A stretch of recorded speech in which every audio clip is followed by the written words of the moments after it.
안녕하십니까. 과학강사 오정석입니다. 자, 이번에는요, 2022학년도 대학 수학능력시험 생명과학원 분석과 총평을 좀 해드릴 거예요. 해마다 좀 어렵죠. 난이도도 많이 높고, 그 다음 등급 컷도 낮은 편입니다. 생명과학원. 많은 학생들이 시험을 보고 있는데요. 개정 2년차 수능인데, 각각의 내용들, 특히 또 생명과학원은 우리 여러분들 잘 아시겠지만, 유전과 비유전 이렇게 나눠져 있잖아요. 어떤 부분들에 대해서 좀더 유전이라는 부분들에 대해서만 깊숙하게들 공부를 하시려고 노력을 하시는데 어떻게 내가 배치를 해야 되는지, 그 다음에 2022학년도 수능 문제 하나하나 내용적인 부분들을 분석해 드리면서 앞으로 여러분들이 어느 단원을 어떤 식으로 공부를 해야 되는지 설명을 좀 해드릴 거예요. 그 다음 맨 마지막에 총평을 통해서 여러분들 좀 더 준비하기 쉽도록 도와드리려고 영상을 준비했습니다. 자, 우선은 생명과학원에 대한 내용을 좀 보면요. 아까도 선생님이 말씀드렸지만 유전, 비유전 그랬잖아요. 그죠? 우리 비유전이 20문제 중에서 14문항 35점이고요. 그 다음 유전은 6문항 15점입니다. EBS에서 2022학년도 등급 컷을 한번 보면요. 우리 3등급이 36점인 걸로, 그 다음 2등급은 39점, 1등급은 42점 이렇게 돼 있죠. 3점씩 3점씩 가고 있어요. 생각보다 굉장히 낮은 편인데 지금 이 점수만 가지고 얘기를 하면요, 여러분들이 우리 유전 어렵다고 얘기하는 친구들 비유전만 정확하게 다 맞아도 35점, 그럼 이제 3등급권에 들어가게 되는 거고요. 이 유전 6문항은 그 중에 3문항은 2점, 3문항은 3점으로 분포되어 있습니다. 가장 중요한 건 2점이 무조건 쉬울 거라고 생각하시면 안 돼요. 물론 2점이 3점보다는 조금 더 쉬운 내용일 수도 있는데 2점 중에서도 굉장히 어려운 부분들도 뒤에 있습니다. 그러니까 자기가 평상시에 문제를 풀어보면서 2점이냐 3점이냐가 중요한 게 아니라 내가 다인자든 아니면 비분리든 가계도든 어떤 부분에서 조금 더 강점이 있는지를 파악하시는 것이. 그래서 뭐 유전 한두 개 정도 맞아주면 비유전 확실하게 잡고 있는 친구들은 2, 3등급권으로 훨씬 더 수월하게 진입할 수 있다는 표현이에요. 제 말 이해 가시겠죠? 자, 우선 그러면 아까 문제 분석해드린댔죠? 비유전부터 한번 문제 분석을 해볼게요. 1-1단원은 생물의 특성 부분이잖아요. 1번 문제가 이게 나왔는데 이게 난이도가 낮다 보니까 자주 출제되는 형태가 아니었어요. 이게 거꾸로 얘기하면 자주 출제되지 않았고 난이도가 낮다 보니까 학생들이 공부를 소홀히 했을 수도 있다는 거죠. 이 문제는 예시와 여기 나와 있는 이런 예시들과 그 다음에 이렇게 발생과 생장이라든지 적응과 진화라든지 물질대사라든지 이렇게 생명의 특성을 연결하는, 어떻게 보면 2학년 내신 때 많이 공부했던 형태, 앞으로 1번 문제가 또 어떻게 될지 모르겠지만 이런 부분들 실수적으로 간과해서는 많이 어려울 수 있다는 거였죠. 그렇죠? 그 다음 문제는 어떤 게 나왔냐면 생명과학의 탐구 문제가 나왔습니다. 이 탐구 문제도 개정 전에는 자주 출제되지 않았어요. 문제량이 많지 않다는 얘기죠. 주로 이제 연역적 탐구 방법이 많이 출제가 되는데 여러분들 귀납적 탐구도 있다라는 것도 알고 있어야 되고요. 그죠? 그 다음에 이 대조 실험에서 변인, 뭐 통제 변인, 조작 변인 이런 변인들을 찾는 문제나 아니면 대조군, 실험군을 찾는 문제들이 전통적으로 좀 나왔다고 하면 지금 이 수능에서는 이 대조 실험이라고 하는 것이 수행되었다 해서 이 대조 실험이라는 용어를 몰라서 틀린 친구들이 꽤 있을 수 있다는 거죠. 그러니까 그동안에 찾아야 했던 문제와 다른 내용들. 근데 이 대조 실험이란 용어는 바로 전 2021학년도 10월 학평에도 출제가 됐기 때문에 요거 놓친 친구들은 솔직히 따지면 기출 분석이 안 돼 있는 거예요. 기출 분석을 잘 해놔야 되겠죠. 자, 다음은 생명활동과 에너지 파트의 문제가 나왔습니다. 요거는 뭐 자주 나오는 거고 꼭 나오는 것들 중에 하나예요. 주로 이제 이렇게 우리 몸 안에 있는 물질들을 써주고요. 누가 고분자인지 누가 저분자인지를 통해서 이화작용, 동화작용 판단하는 형태나 아니면 지금 출제되진 않았지만 우리 생명체가 쓰는 에너지 ATP, ADP 요 관계성에 대해서 자주 묻는 문제가 출제가 되었죠. 뭐 이런 부분들은 자주 나오니까요. 우리 기출분석이나 수능 특강 같은 거 확실하게 풀어낸 친구들은 크게 어렵지 않게 금방 풀 수 있었을 겁니다. 2-2단원의 기관계 통합도요, 항상 나오는 형태죠. 거의 빼놓지 않고 나오는 편이에요. 그 다음에 여기 간이라고 하는 친구도,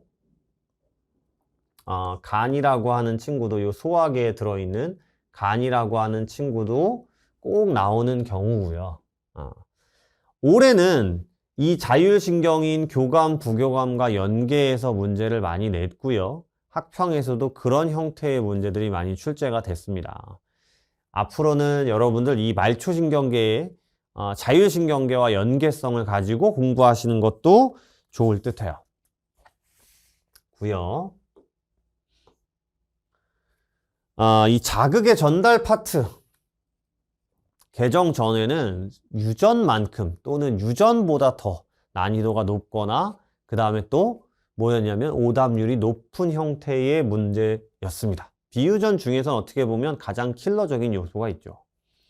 그런데 개정 이후에는 2021학년도나 2022학년도나 그냥 기본적인 형태의 약간 어렵지 않은 난이도를 조금 낮춰놓은 문제가 출제가 됐어요. 학평보다 쉬웠다는 친구들도 있었습니다만 요 부분들도 전통적으로 좀 난이도가 있는 부분이기 때문에 여러분들이 수능 특강이나 수능 완성에 있는 문제들도 물론 풀어야 되겠지만 그동안 나왔던 기출문제 중에서 훨씬 더 난이도가 높은 것들이 많이 있으니까 기출을 정확하게 이해를 하시는 것이 난이도 상승에 대비할 수 있는 이런 부분이겠죠. 요 그래프 해석이라든지 전도 속도 해석을 잘 못하는 친구들 많아요. 그게 기본인데. 오케이? 문제는 이 다음에 또 근수축이라고 해서 우리 개정 이후에, 이거 개정 전에 잘 안 나왔던 내용의 문제인데 개정 이후에 출제 빈도가 확 늘었어요. 거의 학평이나 수능이나 꼭 나오는 문제처럼 돼버렸습니다. 앞으로도 난이도가 더 높아질 예정인데 작년에는 3점이었는데 올해는 2점이에요. 점수도 좀 보고 들어가야 되겠죠? 요 유전 말고 비유전 파트 같은 경우는요, 난이도가 낮을수록 점수가 좀 낮아요. 왜 2점이었나 봤더니 기존에 나오지 않았던 그림들, 그 다음에 뭐 요런 것들은 항상 나오는 것들이었고요. 여러분들이 수특이나 여러 가지 기출에서 많이 풀었던 형태의 요 각각의 위치들에 대한 길이를 써주고 나서 특정 길이를 구하는, 그러니까 문제가 많이 변형돼 있지 않다 보니까 2점으로 체크해 놓은 것 같은데 아마 그래도 요 근수축 문제 어려워하는 친구들은 생각보다 시간이 걸렸을 겁니다. 이 근수축은 문제가 많아요. 그죠? 기존에 출제되진 않았지만 그래도 문제가 많이 여러분들한테 접근할 수 있도록 풀려져 있는 상황이에요. 차근차근 기본 내용을 가지고 문제에 변화되는 것들을 풀어내시는 것이 연습하는 데 도움이 되실 거예요. 자, 3-2단원 신경계는 주로 말초신경계 문제가 많이 나왔었는데 교감, 부교감이 올해 수능은 중추신경계를 냈습니다. 선생님이 지금 계속 문제에 대한 분석을 해드리면서 무슨 얘기를 하고 있냐면 그동안 나왔었던 건 이런 거였는데 올해는 이렇게 나왔어. 이 포인트가 중요한 거죠. 다양하게 공부를 해야 되는. 지금 이제 중추신경계 중에 뇌만 출제를 했어요. 그럼 중추신경계 또 뭐 있습니까? 그죠? 척수도 있죠. 다음에는 혹시 척수를 내지 않을까? 아무튼 이렇게 나왔고요. 3-3단원 항상성 유지는 두 문제가 출제가 됐는데 우선 혈당량, 이 혈당량 파트는 대사증후군의 당뇨병과도 많이 연계가 돼서 주로 나오는 호르몬 문제긴 했지만 그 다음에 요 체온 문제도 뭐 주로 나오는 문제이기도 했지만 선생님이 여기 지금 써놨죠. 기존까지는 한 10년 정도의 수능에서는 이 농도와 수분량, 즉 ADH, 그 다음 삼투압, 이 문제가 빼놓지 않고 나왔었기 때문에 항상 공부를 시켰어요. 항상 공부를 시켰습니다. 학평에서 아무리 혈당량이나 체온이 나와도 수능은 수분량이야 라고 생각할 정도였는데 올해는 수분량이 나오지 않았어요. 그리고 혈당량과 체온 중에서 이 체온 문제도 지금 요 기억, 체온이 올라갔잖아요. 그죠? 그럼 기존까지의 우리 내용이면 체온이 올라가면 어떤 거냐면 추워서 열을 냈을 때 뭐 이런 내용이었다면 이번 수능은 체온보다 낮은 온도의 물에 들어갔을 때, 체온보다 높은 온도의 물에 들어갔을 때, 즉 뭔가 언어적으로 학생들을 헷갈리게 하려고 많이 노력을 해왔습니다. 선생님도 이거 틀릴 뻔했어요. 기존과 다른 해석형 문제가 나왔기 때문에 생각보다 오답률이 높았습니다. 방어작용도 마찬가지였어요. 우리 방어작용도 두 문제가 출제가 됐는데요. 기존에는 우리 질병 나오면 바이러스나 세균 같은 것들을 주로 물어봤거든요.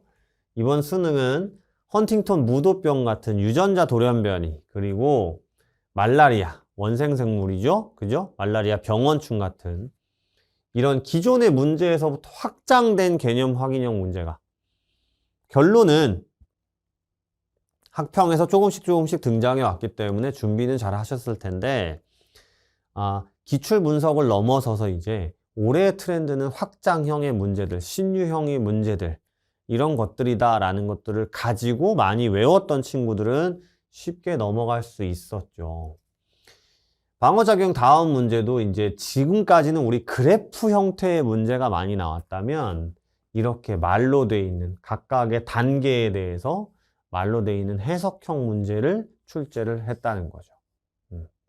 그래서 그래프가 익숙한 친구들은 또 말이 어색할 수 있잖아요.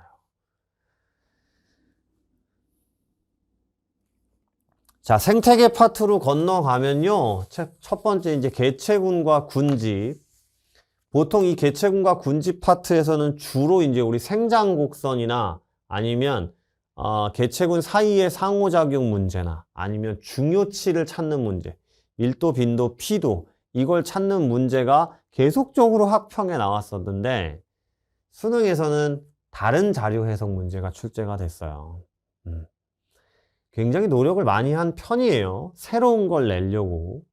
그 다음 문제인 에너지 흐름과 물질 순환도 주로 이제 1차 소비자, 2차 소비자, 3차 소비자의 에너지 효율을 계산하는 문제가 주로 나왔었다면 올해 수능에는 이제 질소 순환 문제를 냈죠.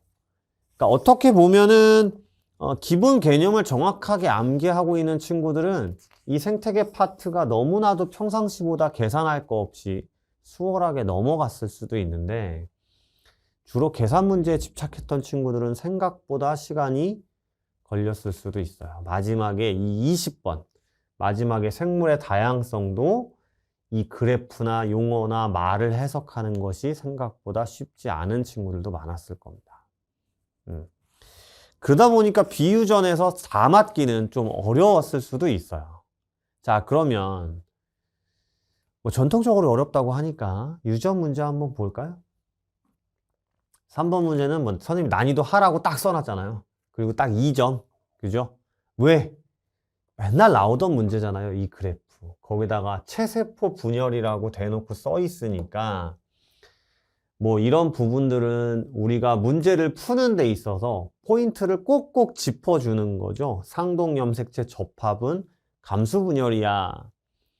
뭐 뉴클레오솜은 항상 있어. 이렇게 포인트를 짚어드리는 건데 놓치는 친구들이 많이 틀려요. 가계도나 비분리나 어려운 것들이 중요한 게 아니에요. 우선은 2등급, 3등급에 대한 목표치를 가지고 있는 친구들은 비유전과 이런 것들이 중요한 거죠. 이 다음에 나온 문제도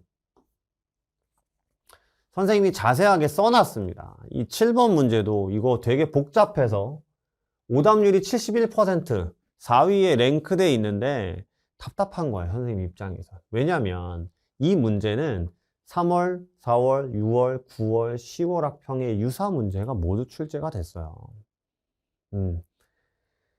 뭐 몇몇 것들은 놓칠 수도 있지만 이렇게 학력평가에서 여러 번 나왔었기 때문에 이런 유형의 문제들, 이렇게 염색체 OX 문제나 DNA 상대량 문제는 충분히 여러분들이 대비를 하셨을 수도 있어야 됩니다. 있었을 거예요.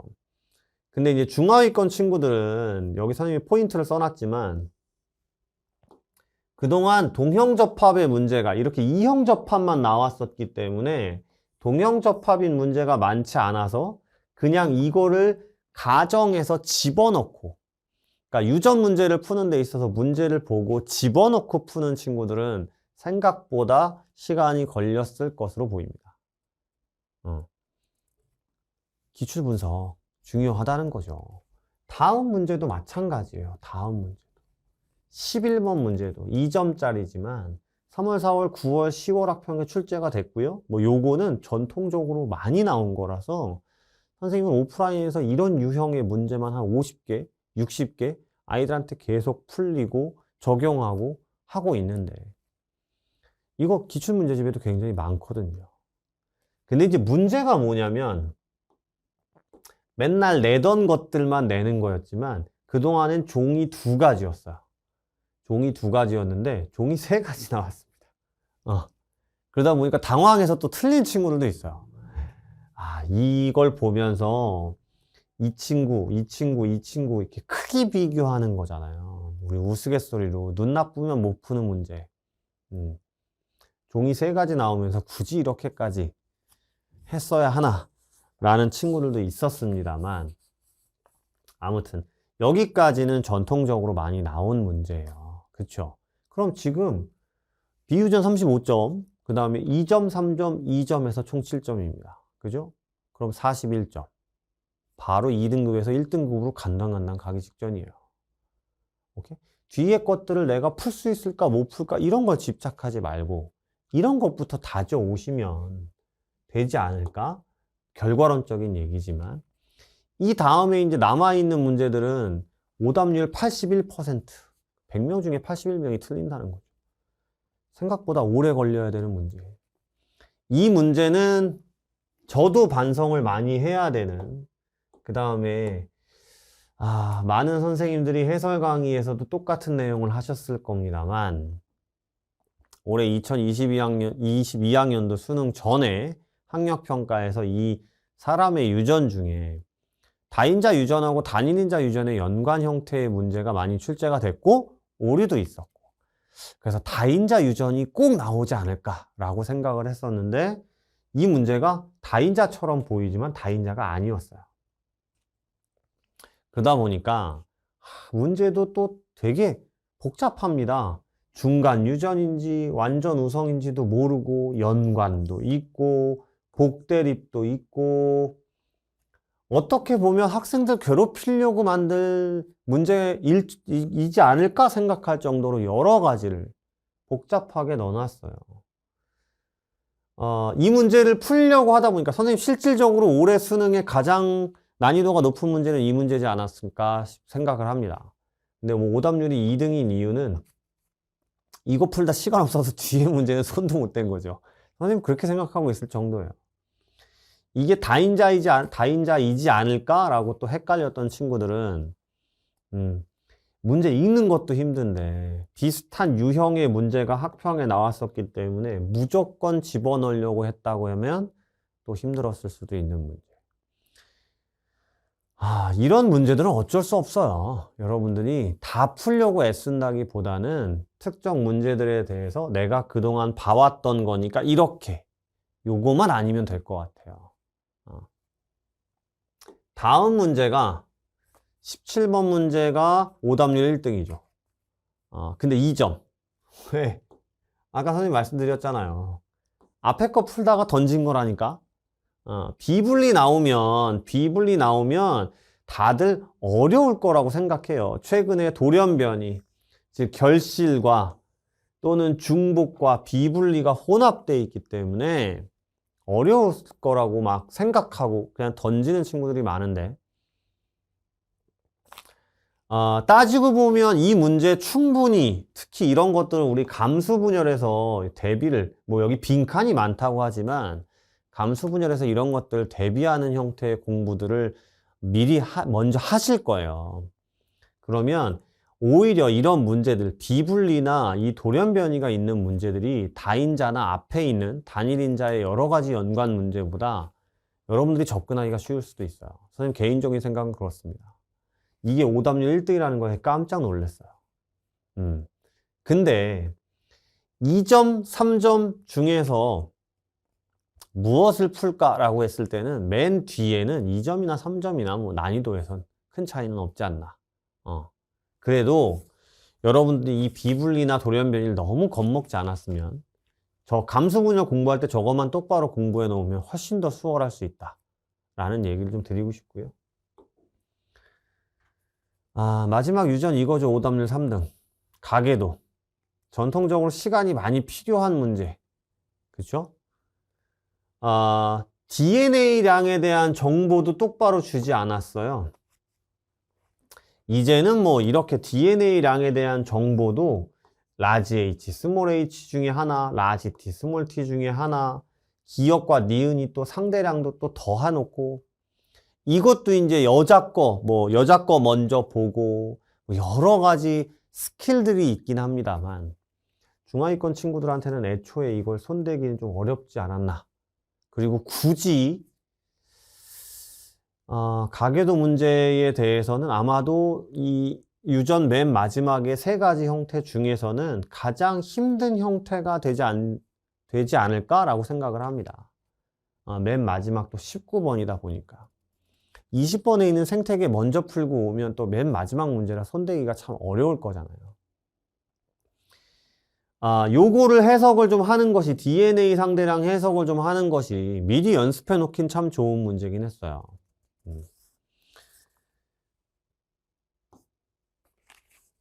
자, 지금까지 이제 문제에 대한 내용을 좀 정리를 해드렸고요. 총평을 좀 해드릴게요. 2021학년도보단 난이도가 높아졌습니다. 자, 난이도가 높아진 이유는 어떤 거냐면요.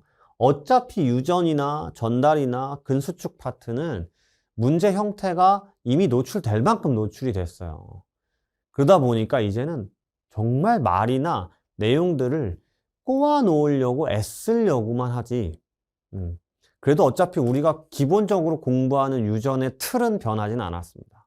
그리고 근수축이나 자극의 전달 문제는 상대적으로 난이도를 좀 낮춰놓으려고 노력을 했기 때문에 여러분들이 기존의 기출 문제들을 명확하게 이해하고 있으면 접근할 수 있었을 거예요. 중요한 건 비유전이라는 거죠. 비유전 우습게 보지 마시라고요. 그냥 단순하게 암기해서 그냥 기존의 문제들만 풀어왔다면 비유전도 문제의 뉘앙스가 어떻게 변화될 것인지에 대해서 정확하게 알고 읽고 이해하고 들어가야 된다는 거예요. 신유형이 많이 나왔다기보다는 이런 거였어요. 그러니까 여러분들한테 기존과 좀 다른 것들을 보여주려고 하는, 그렇죠? 그래서 맨날 똑같은 공부보다는 조금 더 폭넓은 공부를 시키려고 하지 않았나. 그럼에도 불구하고 원점수 컷이 왜 이렇게 낮아요? 제가 생각하기엔 이렇습니다. 여러분들 국어, 영어, 수학 먼저 보시잖아요. 그죠? 그 다음 앞에서 과탐 선택을 뭘 하실지 모르겠지만 뒤로 갈수록 집중력 떨어지는 거죠. 당연히 이번 또 수능에서는 또 국어나 영어나 수학의 난이도가 생각보다 높았다라고 하면 맨 마지막 생명과학, 특히 또 유전 어려운데 집중력 확 떨어지는 거죠. 유전 어려우니까 앞에 거 빨리 풀려고 또 애쓰다 보면 실수도 잦아질 거고. 그 다음에 선생님이 계속 강조하는 거지만 킬러라고 얘기하는 유전이나 자극 전달이나 근수축에 대한 문제만 집중해서 풀다 보니까 나머지 비유전 부분의 나머지 부분들에 대한 학습량이 많이 부족한 편이에요. 우리 친구들이. 그러다 보니까 실수가 많아지는 거죠. 뭐가 맞는지는 모르겠어요. 유전을 먼저, 그 다음 비유전을. 근데 선생님이 생각했을 때 유전을 1년 동안 여러분들이 준비한다고 해서 완벽하게 준비하기는 시간적으로 쉽지 않아요.